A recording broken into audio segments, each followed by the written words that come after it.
Mainit ang hangin sa umagang iyon sa bayan ng Ildefonso. Sa kalangitan ay walang ulap, ngunit sa lupa, may unos na papalapit, hindi ng ulan kundi ng mga taong armado, sakam, at gutom sa kapangyarihan. Sunod-sunod ang pagbagsak ng mga sityo sa kabundukan. Ang sityo Kamya, sinunog. Ang sityo Dalagan, kinamkam ang mga bukirin. Sa bawat lugar na sinakop ng mga rebeldeng grupo, kasabwat ang ilang matataas na politiko at negosyante, iisa ang layunin, ang dambungin ang likas na yaman ng mga sityo sa ngalan ng pag-unlad. Pero may isang sityo na matagal na nilang binabalak sakupin, ang sityo Mabulag. Tahimik ang lugar na ito, isang payapang komunidad sa paanan ng bundok. Kilala ang Mabulag sa pagiging relihiyoso, sa mainit na pandesal ni Cabanyero, sa matibay na bahay ni Makabanti, at sa mahigpit na disiplina sa paaralan ng guro na si Ocampo. Doon ay tila walang banta, walang sundalo, at walang armas. Ngunit hindi ito basta-basta. Mula sa itaas ng kampanaryo ng lumang simbahan, tahimik na minamasdan ni Padre Tamayo ang paligid. Ang kanyang mga mata, bagaman may kulubot na, ay matalim pa rin sa pagbabasa ng panganib. Lumapit ang sakristan na si Jun. Padre, bulong nito. May mga dayuhang sasakyan pong dumaan sa may kalabawang daan. Hindi taga rito. Hindi umimik si Padre Tamayo. Sa halip, marahang tumayo at iniabot kay Jun ang isang lumang susi. Pakibuksan ang silid sa likod ng altar, aniya. Panahon na, Jun. Naguluhan ang sakristan ngunit sumunod. Sa kanyang paglalakad patungong altar, may kung anong kaba ang sumiksik sa kanyang dibdib. Sa ilalim ng simbahan, sa likod ng altar, may isang silid na hindi pa kailanman nabubuksan ng sinuman maliban kay Padre Tamayo. Nandoon, sa ilalim ng alikabok at panalangin, ang isang espadang may ukit ng sinaunang wika, ang mismong simbolo ng pananampalataya at paninindigan ng Mabulag. Habang pinatutunog ang kampana bilang babala, ang unang sigaw ng unos ay narinig na sa kalapit sityo. Sunog, sigaw 1. At may mga dumaraan na namumugto ang mata. Sila na ang kasunod, wika ng matandang pari. At sa unang pagkakataon matapos ang 20 taon, si Padre Tamayo ay muling lumakad patungong gubat, bitbit ang espada ng liwanag, handang ipagtanggol ang sityong mahal niya. Hindi marami ang nakakaalam kung sino talaga si Padre Tamayo. Sa paningin ng karamihan, isa lamang siyang matandang pari na nagretiro na sana sa lungsod ngunit piniling manatili sa sityo Mabulag. Tahimik, mapagkumbaba, at palaging kasama ng mga bata tuwing misa. Hindi siya nagsisermon ng mahaba, ngunit sapat na ang kanyang mga salita para tumimo sa puso ng mga tagapakinig.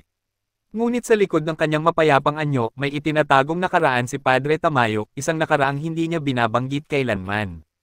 Sa kanyang maliit na silid sa kumbento, may lumang bowl sa ilalim ng kama.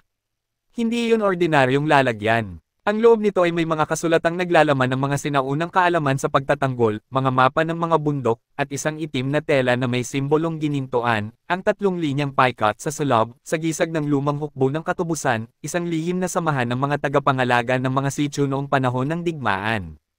Si Tamayo ay hindi basta pari, siya ang dating General Santino Tamayo, ang paring mandirigma ng Kilusan.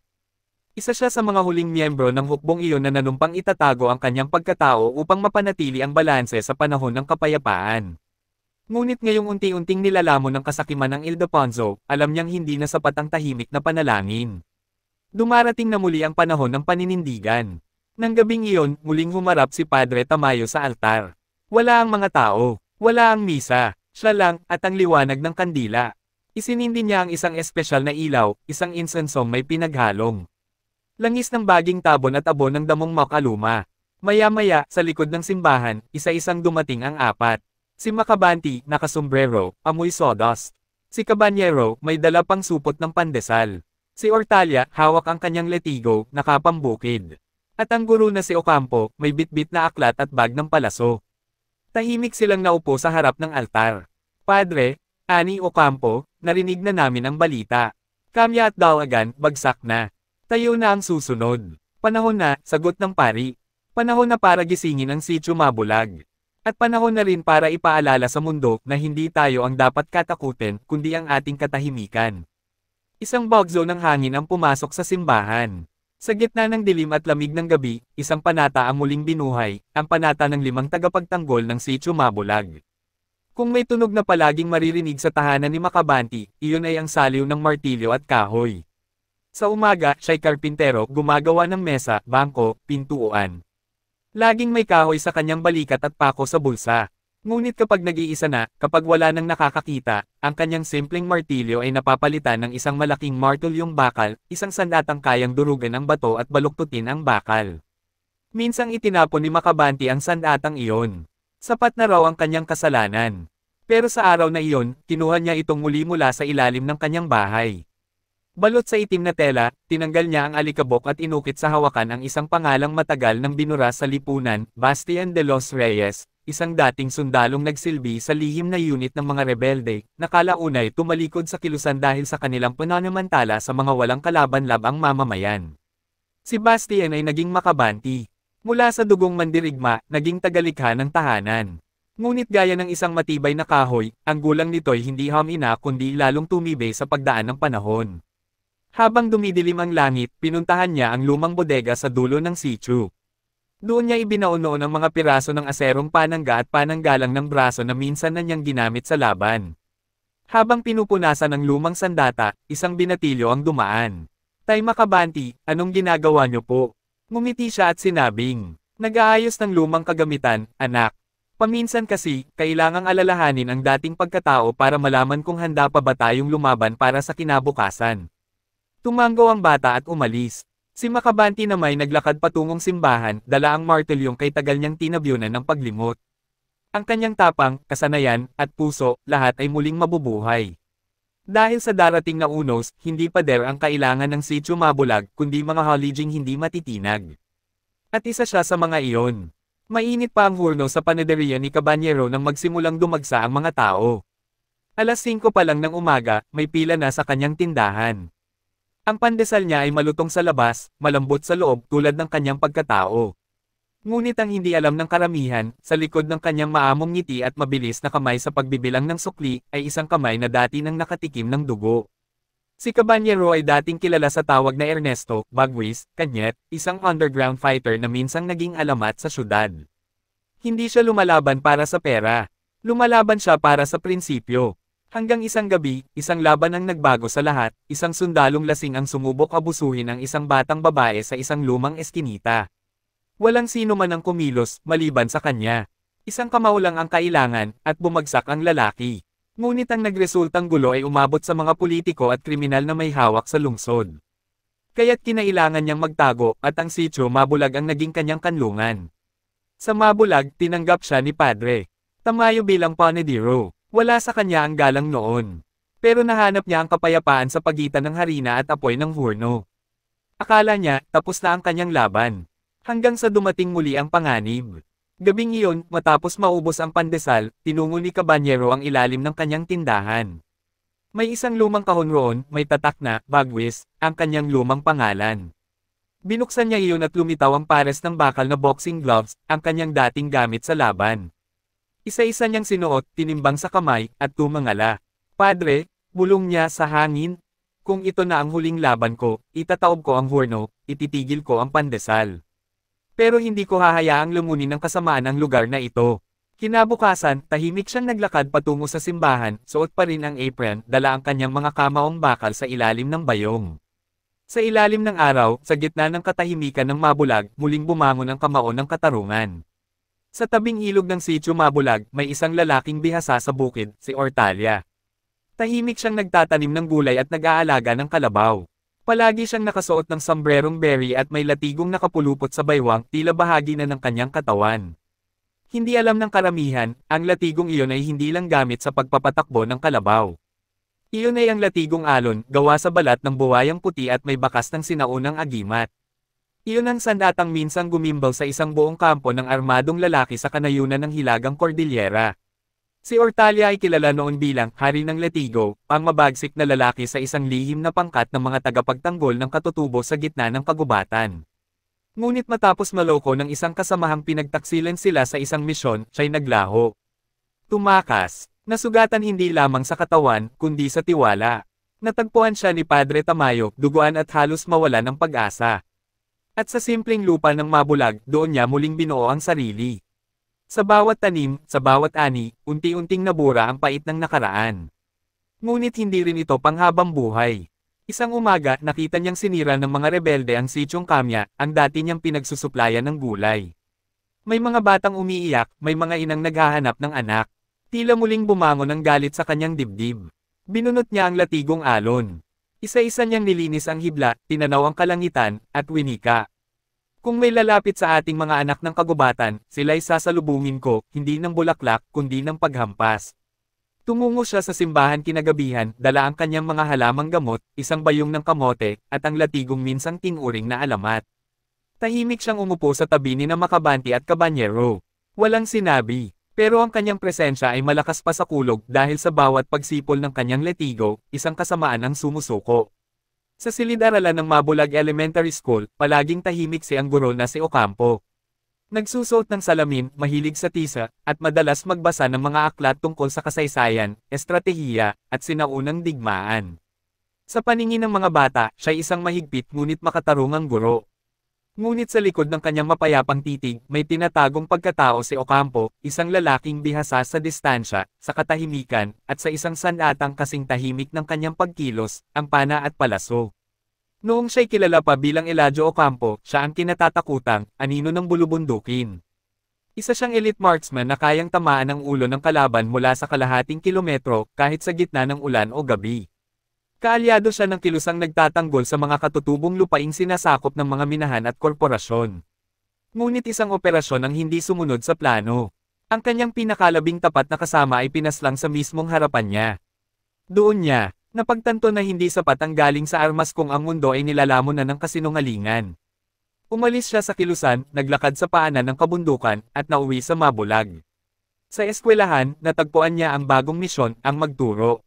Hindi ng digmaan, kundi ng talino. Pero sa puso niya, ang disiplina ay nanatili. At ngayong ang banta ay muling bumabalik sa sitio, alam niyang kailangan niya muling gumamit ng kanyang likas na kakayahan, ngunit ngayon, para sa mga taong tinuring na niyang pamilya. Sa likod ng kanyang bahay, binuksan niya ang kaong may tatak na, "E.O." Nandoon ang kanyang pinakamamahal na pana, yari sa matandang punong nara at palasong pinahirin ng lason mula sa halamang ligaw sa Cordillera. Isinukat niya ito. Kinuha ang lalagyan ng palaso. At sa bulong ng hangin, tila narinig niya ang tinig ng kanyang dating kasama. Walang aral ang mas epektibo sa tunay na hustisya. Kinagabihan, siya ang huling dumating sa simbahan. Tumanggaw sa apat, umupo sa tabi ni Padre Tamayo. At sa gitna ng liwanag ng kandila, isa-isang inilapag ang kanyang mga palaso sa altar. Muling buo ang 5. Muling buo ang mga tagapagtanggol ng Sitio Mabulag. Gabi ng bagong buwan. Walang buwan sa langit, at ang kadiliman ay tila yamakap sa buong paligid ng Sitio Mabulag. Sa labas ng mga kabahayan, tahimik ang mga tao. Ngunit sa ilalim ng simbahan, sa isang lihim na silid, nagtitipon ang 5 mandirigma at si Padre Tamayo. Sa gitna ng bilog, inilatag ni Padre ang lumang mapa ng bayan ng Ildefonso, may mga pulang marka sa mga sityong sinakop na ng mga rebelde. Silang sumikop sa Sitio Camya, Sitio Lantad, Sitio Nabuga, lahat sila ay pinondohan ng mga politiko. Hindi ito simpleng grupo ng rebelde, ito'y hukbo ng mga ganid. Tumanggaw si Ocampo habang sinusuri ang marka ng kanilang sitio. Hindi sila papasok dito ng basta-basta. Pinag-aaralan nila ang paligid. Nagpantig ang tainga ni Ortalia. May mga kaluskos na akong naririnig gabi-gabi sa taniman. May mga aninong gumagalaw sa kadiliman. Tumindig si Makabanti. Panahon na para lumabas tayo sa anino. Hindi ito laban para sa atin lang, ito ay laban para sa buong Mabulag. At para sa mga hindi na makalaban, dagdag ni Caballero habang sinusuot ang kanyang kamaong bakal. Gabi ring iyon, nagbantay ang 5 sa iba't ibang panig ng sitio. Si Ocampo ay nasa taas ng kampanaryo, hawak ang pana. Si Ortalia sa mga palayan. Si Caballero sa likod ng panaderiya. Si Makabanti sa lumang tulay. Si Padre Tamayo, sa harap ng simbahan, hawak ang kanyang espada, nakapikit at nagdarasal. 2:00 ng madaling araw. Sa dilim, may mga dumating na truck na walang ilaw. May mga armadong kalalakihang bumaba, pawang may night vision at silencers. Akala nila'y isang madaling misyon. Hindi nila alam, inaabangan na sila. Bago pa man makalapit, isang palaso ang tumama sa ilaw ng truck. Sumabog ito at nilamon ng apoy ang paligid. Nagkalituhan. Biglang bumagsak ang isa pa, tinamaan ng letigo sa leeg. Isang kamao ang lumipad mula sa kawalan, at ang isang rebelde tumilapon sa kalsada. Sa ilalim ng tulay, isang martilyo ang tumama sa semento, gumuhong ito, at bumagsak ang isa sa mga truck. At mula sa harap ng simbahan, bumukas ang pinto. Lumabas si Padre Tamayo. Suot ang itim na kapa, bitbit ang makinang na espada. Tumangala siya, tumikim, at sa isang sigaw ay tila umalangaw-ngaw ang kanyang tinig sa buong sitio. Kayong mga walang dangal, malugod kayong tinatanggap sa lupaing may bantay. Ngayon, tikman nyo ang galit ng mabulag. At nagsimula ang unang tunay na laban. Sa gitna ng labanan, habang lumalaban ang 5 sa magkakahiwalay na posisyon, isang malakas na pagsabog ang yumanig sa buong sitio. Tinamaan ng rocket launcher ang harapang pader ng simbahan. Nayanig ang lupa. Nagtilian ang mga tao mula sa kalapit na mga bahay. Gumuho ang bahagi ng kampanaryo. Tumalsik ang mga bato at nalambungan ng alikabok ang estatwa ng patron ng sitio Mabulag. Si Padre Tamayo, na kanina'y walang takot na nakikipagsagupaan gamit ang kanyang espada, ay nadapa mula sa alon ng pagsabog. Umagos ang dugo sa kanyang noo. Ngunit bago pa siya tuluyang maabyutin ng isang rebelde na may baril, isang martilyo ang lumipad mula sa likuran. Tumama ito sa sentido ng kalaban. Bumagsak agad ang lalaki. Dumating si Makabanti, duguan ng bisig ngunit buo ang tapang. Hindi kita pababayaan, Padre, aniya habang tinutulungan siyang tumayo. Mula sa kaliwa, sumugod si Caballero at binigwasan ang dalawang kalaban gamit ang kamaong bakal, isang suntok sa dibdib, isa sa panga. Parang bumangga ang mga ito sa pader. Si Ortalia ay sumasayaw sa palayan, paikot ang kanyang letigo, tila alon ng tubig na humahampas sa mga rebelde at bumabalot sa mga baril upang agawin ito mula sa mga kamay. Samantalang si Ocampo ay nanatili sa mataas na kampanaryo, sa kabila ng pagkagiba ng bahagi nito. Sa kabila ng alikabok at usok, sinubok niyang itutok ang kanyang huling palaso. Napansin niya ang isang tauhan ng kalaban na may dalang detonator, nakatutok sa simbahan. Isang pindot lang, at maaaring maglaho ang buong lugar. Huminga ng malalim si Ocampo. Itinapat ang palaso. Tiningnan ng hangin. Bumilang sa isip ng 3, 2, 1. Lumipad ang palaso sa hangin. Tumama ito sa pulso ng kalaban. Nalaglag ang detonator at sumabog ng wala sa oras sa gitna ng mga rebelde. Umatras. Sigaw ng isang leader nila. Nagkagulo. Tumatakbo ang mga natitirang rebelde. Nang makita nilang muling tumayo si Padre Tamayo, duguan ngunit buo ang titig, tila nagdalawang isip sila kung tao ba talaga ang kaharap nila. Ang mga kalaban ay isa-isang umatras. Ang ilan ay iniwan ang kanilang mga baril. Ang iba'y nagsisigaw sa takot. Hanggang sa tuluyang nilamon ng kadiliman ng mga nalalabing ingay. Sa pagputok ng araw, unti-unting nakita ang pinsala. Nasira ang pader ng simbahan. Maraming tanim ang naapakan. Ngunit, walang ni isang taga-sitio Mabulag ang nasawi. At sa tuktok ng altar, natagpuan ng mga tao ang 5 mandirigmang nakaluhod, si Padre Tamayo sa gitna, at ang 4 sa kanyang paligid. Lahat sila'y nakayuko sa harap ng krus, nagpapasalamat sa muling tagumpay. Ngunit alam nilang hindi pa ito ang katapusan. Ito pa lang ang unang kabanata ng mas malaking digmaang paparating. 2 araw matapos ang madugong sagupaan, tahimik muli ang sitio Mabulag. Ngunit ang katahimikang ito ay tila bago ang bagyo. Sa isang marangyang silid sa lungsod ng Ildefonso, may isang lalaking nanunood ng drone footage ng nabigong pagsalakay. Nakaitim na Amerikana, may peklat sa kaliwang pisngi, at hawak ang tabako habang nakangiti. Siya si Kong Armando de Vera, isang makapangyarihang politiko, may kaugnayan sa malalaking negosyante, at utak ng pagsakop sa mga sitio. Kasama niya sa silid ang 2 lalaki, si Attorney Lucero, isang tusong abogado na bihasa sa legal takeover ng mga lupa, at si Col Magno, retiradong sundalo na siyang tagapagplano ng mga operasyon. So, hindi sila ordinaryong magsasaka, ani Attorney Lucero habang pinapaandar ang video kung saan nakita si Padre Tamayo na may dalang espada. They're trained. Mga rebelde dati o dating sundalo. Maybe, mas malalim pa. Si Kong de Vera? Tumingin sa kanila, malamig ang boses. Hindi na sapat ang mga armadong tauhan. Kung gusto nating mapasakamay ang Mabulag, kailangan pasukin mula sa loob. Infiltration. Tanong ni Col Magno. Tumango si de Vera. May ipapadala akong tao. Hindi siya basta-basta. Marunong siyang magdala ng sarili. Marunong siyang magpaamo. Samantala, sa sitio Mabulag, isang matikas na babae ang dumaong sakay ng habal-habal. May dalang bag, naka-uniform na parang social worker mula sa probinsya. May ID siyang nagsasabing siya'y si Mara Lucena, coordinator mula sa isang NGO. Ngumiti siya kay Caballero na sumalubong sa kanya. Magandang araw po. Ako po ang pinadala ng municipal office para magsagawa ng community assessment at magbigay ng tulong medikal at edukasyonal sa mga sitio. Isa na raw ang Mabulag sa mga uunahin. Pinapasok siya sa sitio, pinagpahinga, at pinakilala sa mga lider. Ngunit ang hindi alam ng lahat, si Mara Lucena ay hindi totoo. Isa siyang undercover agent, pinalaki sa ilalim ng lihim na programa ng mga elite. Sanay sa paniniktik, panlilinlang, at pagwasak ng mga komunidad mula sa loob. At ang kanyang misyon ay malinaw. Hanapin ang pinagmumula ng lakas ng mabulag. Alamin ang sikreto ng 5 tagapagtanggol. At ihanda ang sitio para sa huling pagsakop. Sa unang tingin, si Mara Lucena ay mahinahon, magalang, at mapagkakatiwalaan.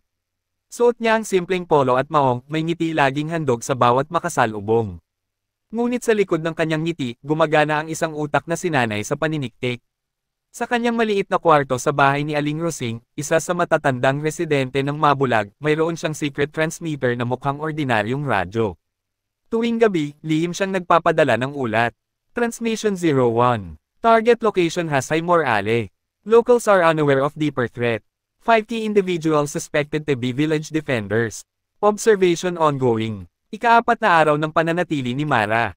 Nagkunwari siyang interesado sa lokal na kultura. Nakipagkwentuhan sa mga mangingisda, tumulong sa palayan, nag-obserba sa paligid ng simbahan. Sa bawat kilos ng mga tagapagtanggol, tinitingnan niya ang kanilang kahinaan. Una niyang napansin si Cabanyero, ang panadero. Mabait, palabiro, pero tuwing madaling araw ay madalas mawala saglit sa panaderya. Sinundan niya isang gabi, nakita niya ito sa tabing ilog, nag-eensayo ng suntok sa mga punong kahoy hanggang mamaga ang kamao. Sumunod si Ortalia, ang magsasaka. Tahimik sa araw, ngunit nakita niya sa kalagitnaan ng gabi, lumalabas sa gitna ng taniman para maglatigo ng kawayan. Mabilis, eksakto, parang sayaw. Si Makabanti naman, habang nagtatrabaho sa bubong ng kapilya, ay nahuli ni Mara na may dalang martilyong kakaiba ang disenyo, may ukit at tila may sinaunang simbolo. Si Ocampo, ang guro, ay mahirap basahin. Tahimik, malalim ang mata. Pero isang araw, sa kanyang lihim na pagmamasid, nakita niyang si Ocampo ay nagkakasa ng panangyari sa kahoy, at may palasong may nakaukit na sinaunang titik. At higit sa lahat, si Padre Tamayo. Ang pinakamahirap lapitan. Ngunit may isang gabing nakita ni Mara ang pari na nagdarasal habang nakaluhod sa harap ng espada, at tila may kakaibang enerhiya sa paligid. Ang mga kandila ay kusang umaapoy. Ang hangin ay tila humihinto. Mara whispered to herself, "What are you?" Kinabukasan, habang nagkakape sa harap ng kapilya, tinabihan siya ni Cabanyero. "Alam mo, Mara, parang may lungkot sa likod ng mga mata mo," aniya, sabay ngiti. "Gusto mong maglibot sa bundok. Maraming magandang tanawin doon. Para maaliw ka naman." Ngumiti si Mara. "Sige, pero mas gusto ko munang makilala ang mga taong nandito. Lalo na kayo, na parang may tinatago." Isang saglit na katahimikan. Tumawa si Cabanyero. Sikreto ng mga taga-Mabulag yan. Di madaling makuha, ngunit sa loob ni Mara, isang bagay ang nagising. Hindi lang misyon ang nagtutulak sa kanya ngayon. May kakaibang kuryosidad, at marahil unang senyales ng pagdududa. Habang patuloy ang paniniktik ni Mara sa mga mandirigmang tagapagtanggol ng Sitio Mabulag, unti-unti rin siyang binabalot ng mga tanong na hindi saklaw ng kanyang training. Sa bawat araw na lumilipis, kapansin-pansin ang katahimikan ng sitio.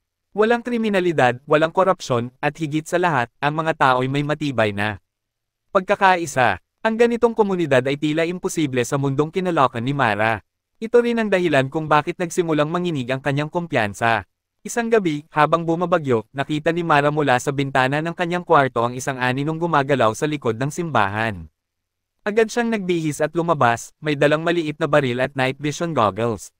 Sinundan niya ang anino papasok sa gubat sa likod ng bundok. Doon, natagpuan niya si Makabanti, hubot-hubad ang itaas ng katawan, may malalim na hiwa sa balikat, at tila may hinihintay. Biglang lumitaw si Padre Tamayo, hawak ang isang mangkok ng langis na tila naglalaman ng mahiwagang likido. "Handa ka na ba, anak?" tanong ng pari. Tumanggaw si Makabanti. Pinaikit ang mga mata habang ipinahid ng pari ang langis sa kanyang sugat. Sa gulat ni Mara, unti-unting nagsara ang hiwa at nawala ang dugo. Isang uri ng sagradong ritual ang kanyang nasasaksihan, isang bagay na labag sa batas ng siyensya, ngunit totoo sa kanyang harapan. Sa kanyang likuran, isang tinig ang biglang bumulong. "Hindi mo pa ba naiintindihan?" Nagulat si Mara. Nasa likod na pala niya si Ocampo, nakasuot ng itim, parang hindi nabasa ng ulan. "Lahat ng pinagsusulatan mo, lahat ng iniulat mo. Alam namin." Napaatras si Mara, itinutok ang baril. Ngunit sa isang iglap, wala na si Ocampo sa kanyang harapan. Sa halip, nasa tuktok na siya ng puno, tanda ng pana. "Pwede ka pa naming pagtiwalaan, Mara," sabi nito. Pero isang maling hakbang pa, at hindi ka na makakaalis dito. Kinabukasan, muling nagpakitang normal si Mara. Ngumiti sa mga bata, tumulong sa kusina, ngunit sa loob niya, may gumugulo. Ang kanyang mga ulat ay hindi niya na ipadadala. May kung anong enerhiya ang nagpapahina sa kanyang transmitter tuwing siya'y lalapit sa simbahan. At sa kanyang panaginip noong gabing iyon, nakita niya ang mukha ni Padre Tamayo, nakangiti ngunit nakapikit, at sa likod nito, ang imahe ng 5 aninong may apoy sa likod. Sa kabilang panig ng bayan ng Ildefonso, si Kong De Vera ay abalang-abala sa pagpupulong. May bagong tauhang ipapakilala sa kanya si Attorney Lucero, isang misteryosong lalaki na may mata ng ahas at balat na may tatak ng sinaunang simbolo. Ang tawag sa kanya, Kaloy Ann. Dating kaalyado ng mga Antingero. Ngayon, isang bayarang alagad ng dilim. Sa isang lihim na silid sa ilalim ng isang abandonadong ospital sa lungsod ng Ildefonso, nakaupo sa gitna ng bilog na may mga ukit ng sinaunang baybayin si Kaloy Ann, ang misteryosong alagad ng dilim. Balot ng itim na balabal ang kanyang katawan, at ang balat niya'y tila sunog sa kidlat, may mga pilat na mukhang lumang selyo. Sa kanyang leeg, may nakasabit na anting-anting na hugis buto ng daliri, at sa kanyang mga matay may malamig na liwanag na kulay ginto. Humarap sa kanya si Kong De Vera, tahimik at puno ng paggalang, kahit pa siya'y sanay sa kapangyarihan. Ikaw lang ang pwedeng tumapos sa sitio Mabulag, aniya. Ang mga tao roon, hindi na sapat ang baril para pabagsakin. May tagapagtanggol silang sinaunang lakas. Tumawa si Kaloy Ann. Isang malamig at manipis na tawa na tila gumapang sa dingding ng silid. Kilala ko ang mga tagapagtanggol ng sityong yan. Kaalyado yan ng mga dating agimateros. Agimateros? Tanong ni Lucero. Mga tagapangalaga ng makalumang kapangyarihan mula sa anting-anting, dasal, dugo, at panata. Matagal ko na silang tinalikuran. At ngayon, sila naman ang susubok bumangga sa akin. Samantala sa sitio Mabulag, gabi-gabi, mas nagiging tahimik si Mara. Hindi na siya nakapagpapadala ng ulat. At sa kanyang panaginip, patuloy ang isang tinig na paulit-ulit. Piliin mo ang panig mo, Mara. Hindi ka makakauwi ng ligtas kung ikaw mismo ang hindi totoo. Sa isang pagkakataon, lumapit sa kanya si Ortalia, bitbit ang isang bangkos ng tanim. Maganda yan sa sugat, ani Ortalia. Pero mas maganda kung ang gamutin ay yung puso. Nagkatitigan sila, at sa unang pagkakataon, nabasag ang depensa ni Mara. Hindi siya umiimik, pero nagsimulang tumulo ang luha sa kanyang pisngi. Sa ikatlong gabi, dumating si Kaloy Ann. Hindi siya dumaan sa daan. Hindi siya nakita sa CCTV. Sa halip, lumitaw siya sa mismong gitna ng gubat ng sitio Mabulag, kasama ang alingas-ngas ng hangin, at alingaw-ngaw ng mga nawawalang espiritu. Ang kanyang unang hakbang, pukawin ang dating kasamahan, si Padre Tamayo. At nang dumating siya sa tapat ng simbahan, walang ibang tumambad sa kanya kundi ang malamig na tingin ni Padre Tamayo, may hawak na espada at may binibigkas na dasal sa wikang hindi na marunong bigkasan ng modernong tao. Bakit ka bumalik, Kaloy Ann? Tanong ng pari. Hindi ka na namin kasama. Ngumiti si Kaloy Ann. Hindi ako bumalik para sumama. Bumalik ako para sirain kayong lahat. Madaling araw. Sa gitna ng ulap at katahimikan, ang simbahan ng sitio Mabulag ay tila nakalutang sa hangin, tila isang templo sa gitna ng mundo at espiritu. Nakaharap si Padre Tamayo sa dambana, hawak ang espada ng mga agimateros, habang sa tapat niya'y nakatayo si Kaloy Ann, bitbit ang kadiliman ng kanyang nakaraan. Kung dati sabay tayong naglilingkod sa liwanag, ani Padre Tamayo, bakit mo pinili ang dilim? Tumingin si Kaloy Ann, malamig at walang bahid ng pagsisisi. Dahil sa liwanag, hindi ako nakita. Pero sa dilim, naging Diyos ako. Sa paligid ng simbahan, unti-unting nagsilabasan ang 4 pang tagapagtanggol. Si Makabanti, may hawak na dambuhalang martilyo na kumikislap sa ilalim ng araw. Si Cabanyero, galit na galit, walang armor kundi kamao. Si Ortalia, may hawak na latigong gawa sa balat ng ahas na sumasayaw sa hangin. At si Ocampo, tahimik ngunit handa na ang pana na may palasong pinatigas ng dasal at dugo. Sama-sama silang pumwesto sa paligid ng simbahan, isang lihim na formasayon ng sinaunang pagtatanggol, ang krus ng apoy. Sa isang iglap, umatake si Kaloy Ann. Mula sa kanyang palad ay lumabas ang itim na apoy na tila buhay, sumisiklab, gumagapang, sumusunod sa bawat galaw niya. Tinarget niya agad si Cabanyero, pero sumalubong ang martilyo ni Makabanti, bumagsak sa lupa, yumanig ang paligid. Naging labanan ng kakayahan at paniniwala. Laban ng kadiliman at panata. Si Ortalia, gumamit ng letigo para itali ang binti ni Kaloy Ann, ngunit bigla siyang tinapunan ng itim na usok na sumiklab sa kanyang balat, napaatras siya, sugatan. Si Ocampo, pinalipad ang dalawang palaso sa ere, ang isa'y nasalon ni Kaloyan, ngunit ang ikalaway dumiretso sa balikat niya. Ngunit ngumiti lang ang alagad ng dilim. Hindi ninyo ako kaya. Ako ang aninong iniwan ng inyong liwanag. Sa pinakagitna ng labanan, si Padre Tamayo ay tahimik na lumuluhod, binibigkas ang panalangin matagal na niyang hindi inuusol. Sa ngalan ng dugo, ng hangin, ng apoy, at ng lupa, isinusuko ko ang sarili sa liwanag ng dakilang panata. At sa isang liwanag na tila sumabog sa loob ng simbahan, tumindig si Padre Tamayo, ang kanyang espada ay nagliliyab ng bughaw. Ang kanyang matay puti, walang itim, at ang kanyang tinig, hindi na kanya. Kaloyan, ang anino mo ay walang puwang sa banal na lupa ng mabulag. Sa huling segundo ng sagupaan, isang malakas na enerhiya ang bumalot sa lugar. Nabuwag ang bubong ng simbahan. Naglaho si Kaloyan, hindi patay, kundi umatras. Sugatan, galit, at uhaw sa ganti. Sa isang sulok ng gubat, nakamasid si Mara, takot, gulat, at muling ginigising ng katotohanan. Ang mundo ay hindi lang politika, pera, at kapangyarihan. May mga puwersang mas matanda pa sa bansa. At sila ang tunay na gumagalaw sa likod ng katahimikan. Hindi na makatulog si Mara. Sa kanyang isip, paulit-ulit ang eksena ng sagupaan, ang apoy, ang letigo. Ang pana, at ang mahiwagang liwanag mula kay Padre Tamayo. Ngayon lang siya nakakita ng ganitong uri ng digmaan, hindi sa pamamagitan ng armas ng militar, kundi ng paniniwala, anting-anting, at sinaunang dasal. Naiwan siyang tulala sa tabi ng ilog kung saan siya palaging nagmumuni-muni. Wala na siyang balak magsumbong. Wala na siyang maipapadala sa kanyang mga amo. Ang ulat niya ay hindi na totoo sa kanyang nararamdaman. Ilang araw ang lumipas, tumigil muna sa labas si Kaloyan, ngunit alam ng lahat, babalik siya. Isang gabi, lumapit si Padre Tamayo kay Mara. Tahimik nilang tinahak ang landas papunta sa isang lumang kuweba sa paanan ng bundok. Pagpasok nila, bumungad sa babae ang isang altar na may mga simbolo ng mga sinaunang panata, may bituin, buwan, mata, at mga ukit sa wikang baybayin. Bakit mo ako dinala rito? Tanong ni Mara, nanginginig. Dahil alam kong hindi ka na especially iya. Isa ka na sa amin, sagot ni Padre Tamayo. Lumapit si Ortalia, dala ang isang balot ng dahon. Nandoon sina Ocampo, Cabanyero, at Makabanti. Tumigil ang lahat sa gitna ng kuweba. Isa-isa nilang ibinigay kay Mara ang mga simbolo ng tiwala. Isang butil ng palay mula kay Ortalia para sa sigasig. Isang piraso ng kahoy mula kay Makabanti para sa tibay. Isang malaking tinapay mula kay Cabanyero para sa lakas ng loob. At isang palasong pilak mula kay Ocampo para sa karunungan. Ang tunay na mandirigma, sabi ni Padre Tamayo, ay hindi lang marunong makipaglaban. Marunong din siyang pumili ng kanyang panig. At sa mismong gabi, sa ilalim ng liwanag ng bilog na buwan, si Mara ay nanumpa ng kanyang panata. Isinusumpa kong ipagtatanggol ang sitio Mabulag kahit sino pa ang bumangga, kahit sino pa ang tumutol. Sa ngalan ng liwanag, sa ngalan ng lupa, sa ngalan ng katotohanan. Sa kanyang palad, inilagay ni Padre Tamayo ang isang maliit na anting-anting hugis mata gawa sa itim na bato. Tumibok ito, parang may sariling pulso.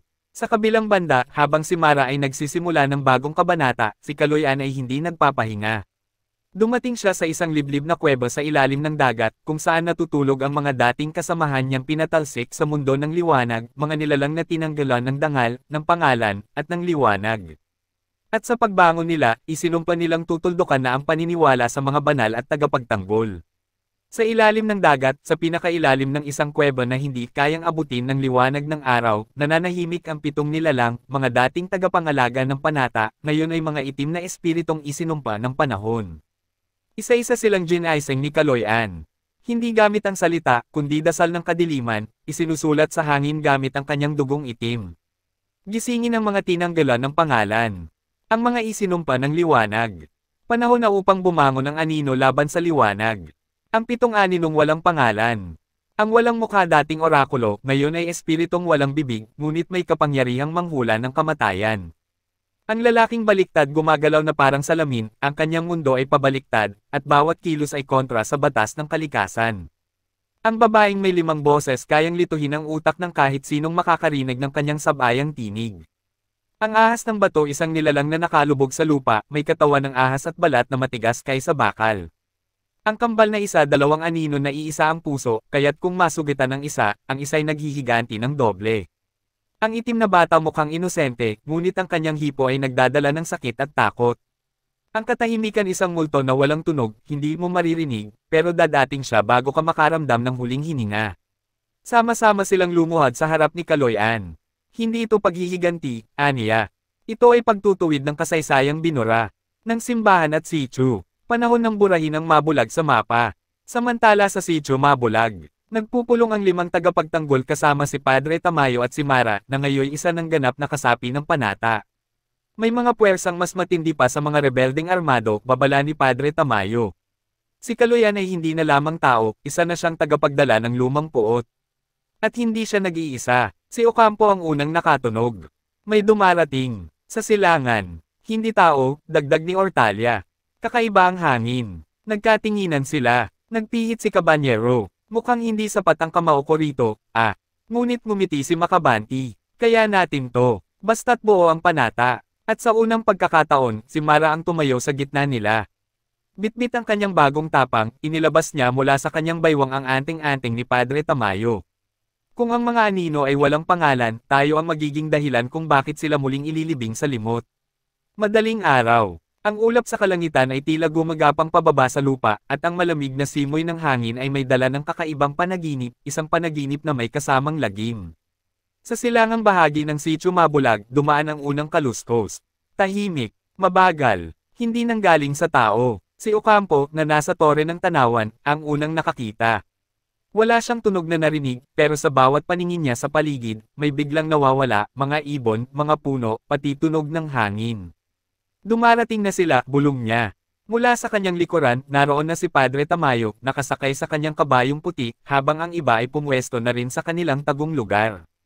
Sa gubat, lumitaw ang 7 anino. Ang katahimikan, na hindi maririnig, ay pumasok na sa loob ng paaralan ng sityo.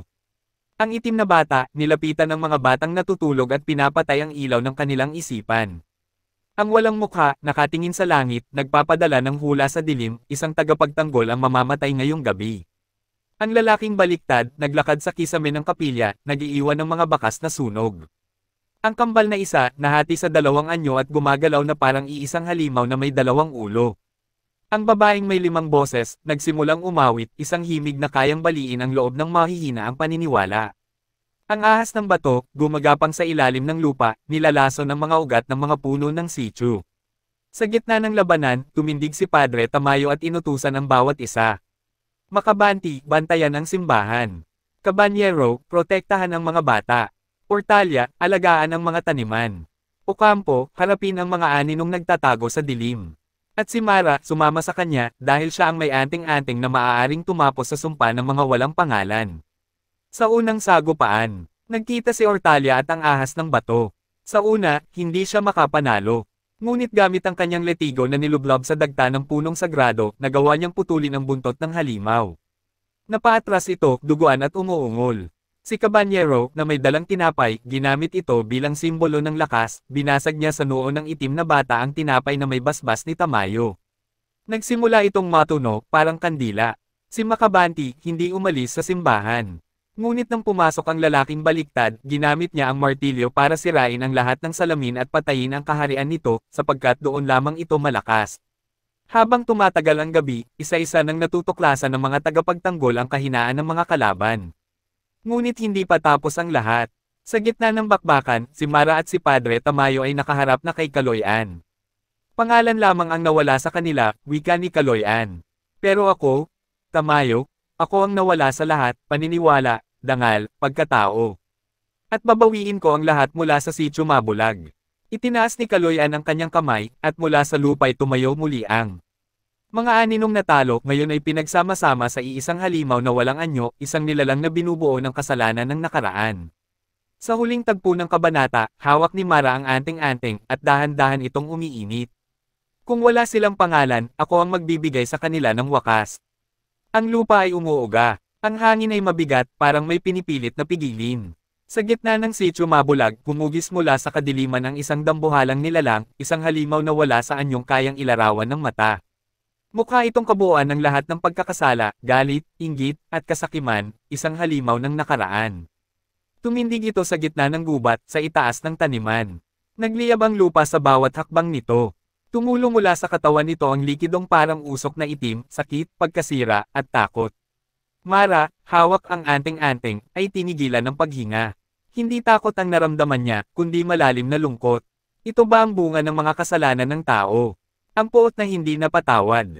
Ang lihim na hindi nalimot. Sa tabi niya, si Padre Tamayo ay lumuhad at ipinikit ang mga mata. Hindi natin kayang talunin ito sa lakas. Kailangan natin ng panata at pananampalataya. Sa kabilang panig, sina Ocampo, Macabanti, Cabanyero, at Ortalia ay sugatan ngunit lumalaban pa rin. Habang sinasalanta ng halimaw ang kagubatan, sabay-sabay silang bumalik sa gitna ng sitio, dala ang natitirang lakas ng kanilang panata. Hindi tayo lalaban bilang mga mandirigma, wika ni Ortalia. Lalaban tayo bilang sitio mabulag. Nagtipon ng 5 sa paligid ni Mara. Pinatong nila isa-isa ang kanilang mga kamay sa anting-anting. Sa bawat paghawak, nagliwanag ito, hindi apoy, hindi kidlat, kundi liwanag ng alaala at kabutihan. Alaala ni Ortalia ng isang batang natulungan niya sa taniman. Alaala ni Cabanyero ng mga batang nabusog ng kanyang tinapay. Alaala ni Macabanti ng mga bahay na itinayo para sa mga ulila. Alaala ni Ocampo ng mga estudyanteng natutong bumas at sumulat. Alaala ni Padre Tamayo ng panahong pinatawad niya ang kanyang pinakamalupit na kaaway. Lahat ng iyon, ipinasok nila sa anting-anting. At si Mara, ngayon ay sisibol na bilang tagapagmana ng panata. Tumayo siya. Ang katawan ng halimaw ay unti-unting nilamon ng liwanag mula sa kanyang palad. Isang sigaw ang lumabas sa bibig ni Mara, hindi sigaw ng galit, kundi ng pagpapatawad. Ang nakaraan ay hindi para kalimutan, kundi patawarin. At ang sitio mabulag ay panata ng paghilom, hindi paghihiganti. Isang malakas na liwanag ang pumutok mula sa gitna. Pagmulat ng lahat, wala na ang halimaw. Tahimik na ang paligid. Ang mga anino ay naglaho. Si Kaloyan ay nawala. At ang sitio ay muling nakahinga. Si Mara ay nakatayo sa gitna ng altar, sa harap ng mga bagong binuong anak ng sitio mabulag. Hindi pa tapos ang laban, aniya. Dahil hanggat may kasakiman sa mundo, may tatangkang bawiin ang liwanag. Pero habang narito tayo, hindi na sila magwawagi. Tumila ang ulan na ilang araw ding walang patid. Ang sikat ng araw ay dahan-dahang sumilip mula sa likod ng ulap, at ang mga sanga ng punong dati bagsak ay muling tumindig. Ang mga taga-sitio mabulag ay nagsimulang lumabas ng kanilang tahanan, sugatan, pagod, pero buhay. Sa gitna ng plaza, tumayo si Padre Tamayo, hawak ang kanyang espada na ngayon ay inilibing na niya sa tabi ng sagradong bato. Tapos na ang panahon ng espada, wika niya. Panahon na ng pagtuturo, ng pagsasaka, ng pag-aayos muli ng tahanan. Si Macabanti ay muling kumuha ng martilyo, hindi upang makipaglaban, kundi para simulan ang pagkukumpuni ng mga bahay. Si Cabanyero, muling nagluto ng tinapay, ipinamahagi ito sa mga batang gutom. Si Ortalia, tahimik na nagbubungkal ng lupa, itinatanam muli ang mga binhi. Si Ocampo, nagsimulang magturo sa mga bata sa lilim ng isang puno, kasaysayan, matematika, at kabutihang asal. Si Mara, ngayon ay itinuturing ng bagong tagapangalaga ng anting-anting ng sitio, ay tumayo sa harap ng simbahan. Ang kanyang mga mata ay tila lumalim, hindi dahil sa edad, kundi dahil sa karanasan. Hindi na natin kailangan ng tagapagtanggol na magtatago. Simula ngayon, bawat isa sa atin ay magiging tagapagtanggol ng sitio. At mula sa likod ng mga tao, may nagsimulang umawit ng awit ng pag-asa, isang matandang awit ng kabundukan na ngayon lamang muling narinig. Umakyat si Padre Tamayo sa pinakamataas na bahagi ng tanawan. Tiningnan niya ang malawak na kagubatan, ang sitio na kanyang minahal, at ang mga tao na kanyang pinrotektahan. Muli niyang ipinikit ang mga mata. Isang bulong ang kanyang sinabi. Mabulag man ang mata ng mundo, basta't malinaw ang puso ng tao, hindi kailanman matatalo ang liwanag.